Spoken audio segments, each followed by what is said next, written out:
আমরা নোয়াখালী না ফেনীতে আছি। ফেনীর একটা জায়গাটার নাম কি জানো? উত্তর আলীপুরের। এই ভিডিও করার পিছনে কারণ কি জানেন? বানভাসী মানুষের দুঃখ দুর্দশা তো দেখার জন্য আসছে।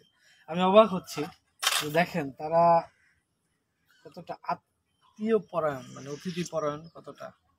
আমরা অনেকদিন যাবৎ কাজ করছি, যেখানেই যাই তাদের থাকার অবস্থা নেই, খাওয়ার অবস্থা নেই, ত্রাণ সহায়তা দিক মানুষ চেয়ে থাকে।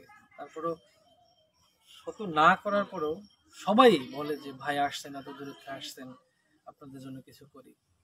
মানে আমরা বাঙালিরা যে কতটা মেহমানদারিতে কতটা এক্সপার্ট, এই ফেনী আসলে আপনারা সেটা বুঝবেন।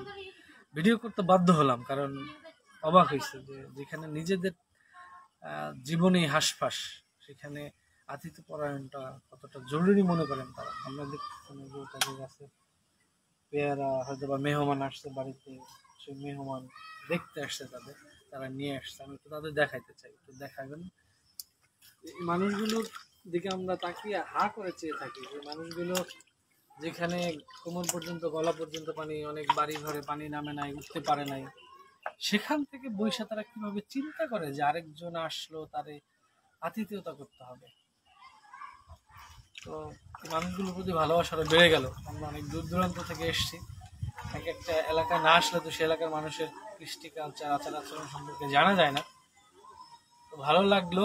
তবে আমরা কিন্তু আগে বলি, আমরা কিন্তু চাই না কারণ সমস্যার সৃষ্টি করতে।